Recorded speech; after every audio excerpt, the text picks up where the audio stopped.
A big Warriors trade is going to happen. They're leaking left and right about making a move this year. They're serious about helping Steph get one more ring. And I'm not talking about getting Dennis Schroeder. Okay, yes, they just traded for him, but they didn't deal any major pieces. They want a star. And it makes sense. They started great this year and don't want to waste the opportunity. But then Brian Windhorst goes on TV and reveals the 2 stars they want. The Warriors have been really active in trying to look for a star player. And if Jimmy Butler is available and the Warriors feel like they need to upgrade, that could be. But who else is on their list, Roz? That's LeBron James. It's just LeBron James. Love how casual it is. It's like Jimmy Butler and LeBron James. But I already explained how they are starting Jonathan Kuminga just to up his trade value to either get Jimmy or LeBron. But people say LeBron will never leave LA. However, recent events may have changed that. But I'm not gonna lie to you guys, I do not win at Underdog Fantasy every single day. But every single day that I play, it makes watching the NBA 10 times more fun. I play pick 'em. You just pick higher or lower for your favorite players or whatever game you're gonna watch that night. You can win a little money or a lot with their new game streaks, up to 1,000x your cash if you get 11 right in a row. So let's get your first 2 started off right because we got a lot of games tonight. First up is Brook Lopez. We're gonna go higher on his points, rebounds, and assists. And then Lauri Markkanen, we're gonna go lower on his points, rebounds, and assists. And best of luck if you are tailing those picks. Now take a look at this map to see if Underdog's available where you live.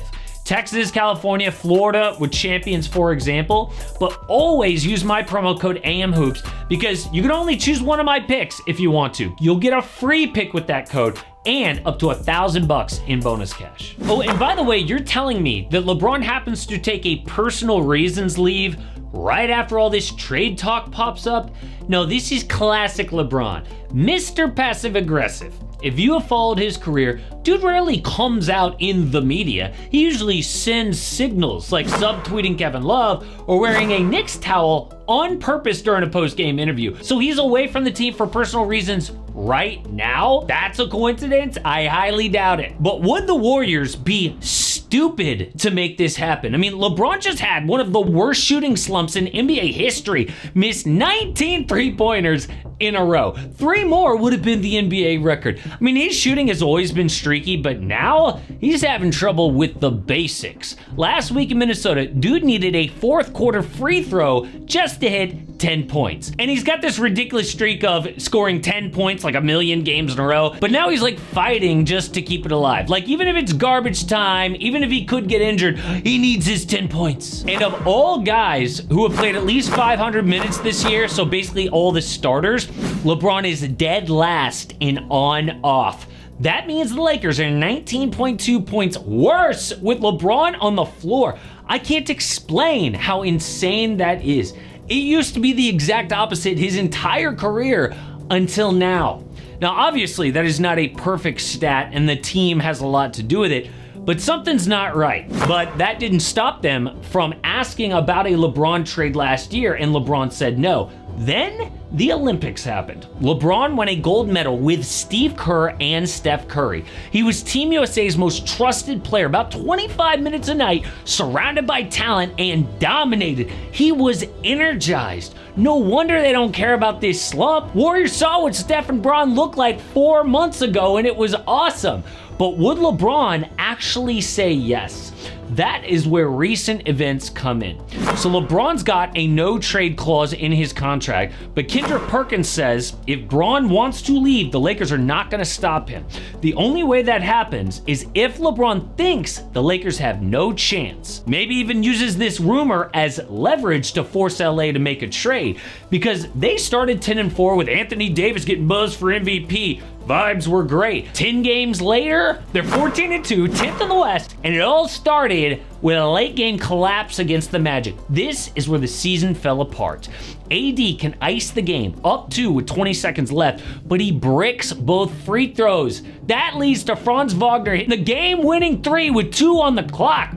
They missed 4 free throws the final 37 seconds, hadn't been the same since. Instead of a 7-game win streak, it was the first of losing 7 in 9 games, 4 of them by 20 plus points. What's worse, getting blown out by 41 to the Heat with god-awful defense like this, or getting 39 and 38 from LeBron and AD and still losing to the Hawks in overtime? Well, since that loss to Orlando, Lakers are 29th in offensive rating, 24th in defense, 28th net. Just the Blazers and Wizards are the only teams below them. So is a trade gonna fix that? I mean, they went into this season knowing basically the same roster that just won 47 games, got bounced in the first round. What did they expect? Unless they have some wild move nobody sees coming, it's a wrap. The dirty little secret for the Lakers is they got lucky early with their schedule. But once they started to play hard teams, blown off the court. A play-in team 3 straight years with 3 different coaches. They're about to make it 4 for 4. Does LeBron really want to end his career like that? I mean, if Steph Curry wants to be your teammate, how do you turn that down again? LeBron even hinted at this on camera. Who do you want to play with? In today's game, man, there's some in today's game, but Steph Curry. Yeah, that's the one. Steph Curry's the one that I want to play with, for sure. Steph Curry.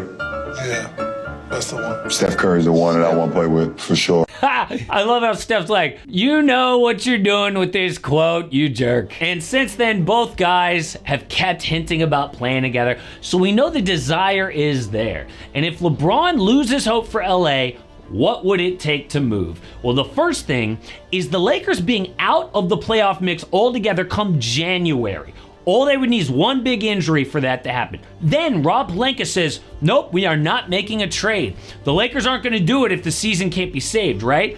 LeBron would be so pissed. At that point, yes, he considers a trade. The message would be, the Lakers gave me no choice but to waive my no trade clause. I wanted them to upgrade last year. No. During the summer. No. This season. No. What was I supposed to do? And people point out that he broke this team by trading for Russell Westbrook, but who cares? Okay, that's in the past. This man has his final years to worry about. And Bronny, I think, is a package deal here. And Brian Windhorst reports says the Warriors are cool with that. But the next question is, what about this new CBA? What is the trade value for an old LeBron James?